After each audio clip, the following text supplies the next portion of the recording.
Hello friends, আসসালামু আলাইকুম। আশা করি সবাই ভালো আছেন। আর একজন চ্যানেল থেকে জাকিরিয়া চলে আসলাম নতুন আরেকটা এপিসোড নিয়ে। আপনাদের কাছে এখন হয়েছে আমাদের মেগাস্টারের যে নেক্সট যে সিনেমাটা আসতেছে, মানে প্রিন্স সিনেমার কথা বলতেছে, যেটা 2026 সালে ঈদ উল ফিতরে মুক্তি পাবে। মানে রোজার ঈদে যে সিনেমাটা মুক্তি পাবে, ওই সিনেমার বাংলাদেশের যে নায়িকা হইব, ওই নায়িকার নাম বলতেছি। আপনারা সবাই জানেন যে এই সিনেমাটার মধ্যে 3জন নায়িকা থাকবে। আর এই সিনেমার একটা বিষয় নিয়ে আমি আপনাদের কাছে আগে প্রথমে বলে নেই। মাঝখান দিক দিয়ে হয়তো আজকে থেকে 2 সপ্তাহ বা 3 সপ্তাহ আগে সবাই শুনছেন যে এই সিনেমার জন্য নাকি ইদি ক্যাপাল 38 লাখ টাকা চার্জ করছে বা ইদি ক্যাপালকে নেওয়া হইতেছে। আসলে এই নিউজটা সম্পূর্ণভাবে গুজব ছিল। আপনারা যদি ক্রিয়েটিভ ল্যান্ড, মানে এই সিনেমাটার প্রোডাকশন হাউসের নাম হলো ক্রিয়েটিভ ল্যান্ড নিজে তাদের অফিসিয়াল ফেসবুকে একটা লিখিত স্টেটমেন্ট দিছে, যেখানে বলে দিছে যে এই সিনেমার সাথে কোনোভাবে ইদি ক্যাপাল যুক্ত না, বা কোনোভাবে ইদি ক্যাপালের সাথে সাইন আপ করা হয়েছে এই ধরনের কোনো ঘটনা বা কোনো কিছু হয় নাই। কিন্তু বাংলাদেশের মিডিয়া জগৎ কোনো না কোনোভাবে এই ধরনের মানে অযৌক্তিকমূলক জিনিস বা গুজব জিনিস কিভাবে ছড়াইছে, তারা মানে প্রযোজনা প্রতিষ্ঠান এই জিনিসটা কখনো মানে বিশ্বাস করে নাই যে বাংলাদেশের অথেন্টিক যে নিউজ গুলো রয়েছে তারা কিভাবে একটা মানে গুজব জিনিস রে এইভাবে ছড়াই দিতে পারবো। আপনাদের কাছে মানে এটা কনফার্ম থাকেন যে প্রিন্স সিনেমার মধ্যে শাকিব খানের বিপরীতে ইদি কেবল নাই। মানে এটা ক্রিয়েটিভ ল্যান্ড তাদের অফিসিয়াল নোটিশ বোর্ডে টাঙাই দিছে বা নোটিশ করে বলে দিছে যে ইদি কেবল এই সিনেমার মধ্যে থাকবে না। আর আসলে তো যে ইদি কেবলের সাথে ইনিয়া মেগাস্টার শাকিব খানের দুইটা সিনেমা হয়ে গেছে।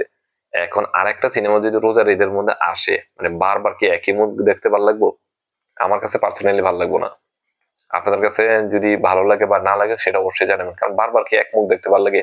নতুন ফেস আসাটা প্রয়োজন আমাদের দেশের জন্য, বা নতুন নায়িকা আসা প্রয়োজন। এখন হচ্ছে প্রিন্স সিনেমার মধ্যে অফিসিয়ালি ভাবে যে নায়িকা চুক্তিবদ্ধ হয়েছে সেটা হয়েছে তাসনিম ফারিন। হ্যাঁ গাইস, আপনারা জানেন যে তাসনিম ফারিন প্রিন্স সিনেমার মধ্যে অফিসিয়ালি যুক্ত হয়ে গেছে। উনি এখন হয়েছে হয়তো সামনের সপ্তাহের মধ্যে বা 15 তারিখ, মানে 15 তারিখের থেকে 20 তারিখের মধ্যে ওইটার অফিসিয়াল ঘোষণা আসবো। কিন্তু এটা কনফার্ম যে প্রিন্স সিনেমার মধ্যে তাসনিম ফারিন যুক্ত হয়ে গেছে। এটা 100% আপনারা জানা রাখুন বা শিওর হয়ে থাকুন। এটা কোনো গুজব না, এটা 100% কনফার্ম নিউজ। আর তাসনিম ফারিন মেগাস্টার শাকিব খানের বিপরীতে থাকবে, এটা আমার কাছে পার্সোনালি খুব ভালো লাগছে। কারণ আমাদের দেশে বর্তমানে নায়িকার সংকট। আমাদের দেশে এখন এই ধরনের নাটক থেকে যারা ভালো ভালো অভিনয় করতেছে, নাটক থেকে যারা বড় পর্দার জন্য নিজেকে তৈরি করছে, তাদেরকে সুযোগ দেওয়া প্রয়োজন।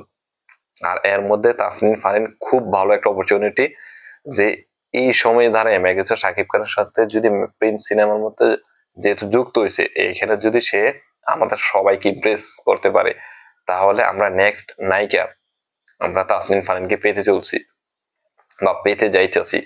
কারণ হচ্ছে এর আগে আপনারা জানেন যে ইনসাফ যে সিনেমাটা গত বছর ঈদে রিলিজ হয়েছে, ইনসাফ সিনেমার মধ্যে শরীফুল ইসলাম রাজের বিপরীতে আমরা তাসনিম ফারিনকে দেখতে পাচ্ছি দুর্দান্ত লেভেলের অভিনয় করছে, আর সিনেমাটা ভালোভাবে চলছে। এখন আমাদের মেগাস্টার শাকিব খানের সাথে তার দ্বিতীয় সিনেমা হইব, মানে ফুল কমার্শিয়াল মাসালা সিনেমা, যেটার মধ্যে তাসনিম ফারিন ভার্সেস আমাদের মেগাস্টার শাকিব খান, এই জুটিটা আমরা দেখতে চাই। আর এটা কনফার্ম হয়ে গেছে, এখন শুধু দেখার পালা যে গল্পটা যদি স্টোরিটা লাইন ভালো হয় তাহলে অবশ্যই সিনেমাটা দুর্দান্ত লেভেলের হইব, সবাই পছন্দ করবো। আশা করি সবাই চ্যানেলটার পাশে দেখবেন। আর কখনো কোনো গুজব জাতীয় কথা বা তথ্য বা নিউজ আমার চ্যানেলের তরফ থেকে আপনারা জানবেন না। আমি যেটা অথেন্টিক, যার জন্য আমি ওয়েট করি, ওয়েট করার পর ভিডিও ছাড়ি। আশা করি সবাই ভালো থাকবেন আর চ্যানেলটির পাশে থাকবেন। আল্লাহ হাফেজ।